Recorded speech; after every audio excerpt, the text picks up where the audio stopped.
In 2009, the next record, Crack in the Sky, will be released. And the theme, Tsars and Russia. Not true. Not 100% true?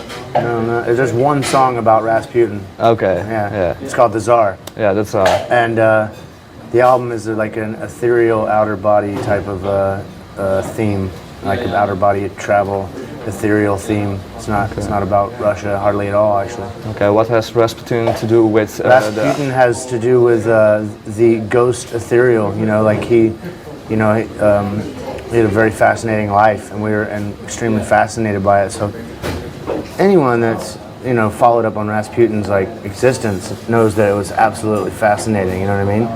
His healing powers and. And the way he healed the Tsarina's child from he was anemic and he was had very thin blood. Thank you so much, seriously.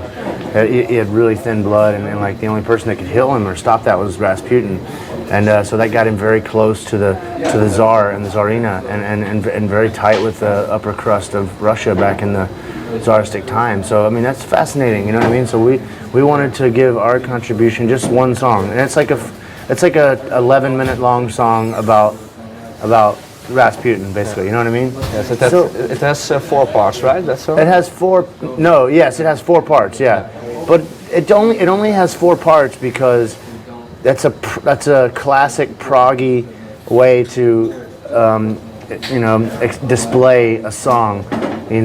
It's just one song. It doesn't stop and start or anything like that. It's just a long song that goes through. And we just thought it would be awesome to name the song would be called The Tsar.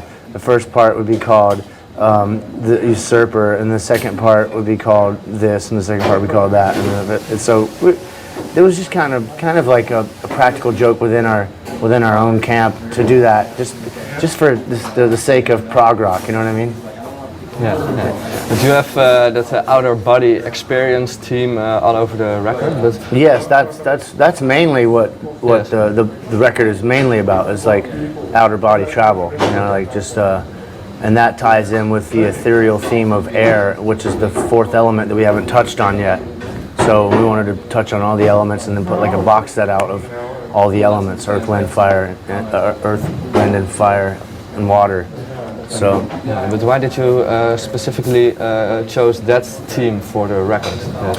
Because it's the last element that we haven't touched on yet. Because we've already touched on fire with Remission, water with Leviathan, and the earth with Blood Mountain, and now air with Crack the Sky. Okay. So you want to complete all those elements? Yeah, and then we can move on and start talking about other whatever is interesting to us to talk about, or sing about, or scream about.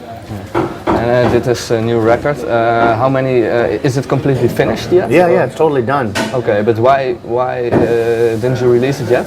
Because we have to wrap it in this elaborate like packaging, and we have to put like this big bow on top of it, and it has to be like, it has to be presented a certain way where it's coming out with like it's going to have a full movie that goes along with it, and it's going to have making of the DVD, making of the album. It's going to have a pop-up book that goes along with it.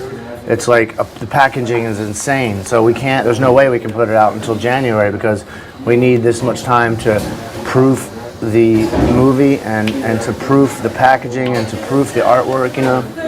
It just takes, I know, since we're done, it's great, right? We're done working, but our artist team and our art department is not done working. So when they're done, it won't be until January. So that's unfortunate. I wish it could come out last week so we could be playing it live tonight for you, but unfortunately, people still have to wait. I think it's a good thing that you put it out in a new year as well, to start the new year with a new thing and, kick off the new year with a new album. I think that's, me and the boys were looking forward to that, because that sounds, I don't want it to go unnoticed if we put it out at the end of 2008. I think it would just get kind of like shuffled in with the mix of stuff that I don't know. I just think it's best to put it out in the new year. Yeah. Sorry it's taken so long. Heavy metal band that is Mastodon. According to the reports that are coming out, they're saying that he died overnight in Atlanta. William Brent Hinds was killed on Wednesday night in a crash while on a Harley Davidson when the driver of a BMW SUV failed to yield, making a turn at the intersection of the Memorial Drive and Boulevard. According to the police, this event happened at around 11:35 p.m. and the Fulton County Medical Examiner's Office have actually come out to confirm this report. The 51-year-old was best known for his time with the Atlanta-based band that is Mastodon, in which he co-founded, I think in around 2000, with bassist Troy Sanders. The guitarist Bill Kelliher and the drummer Brann Dailor, as of 2025, actually were part of the members. And of course, the band has come out to release 8 albums and 1 Grammy Award for their performance of the Sultan's cars from their 2017 album Emperor of Sand. In an Instagram post, the band came out and said it's in a state of unfathomable sadness and grief. And they continued and said, we are really very much heartbroken, shocked, and still trying to process the loss of this creative force with whom we've shared so many triumphs, milestones, and the creation of music that has touched the hearts of so many people.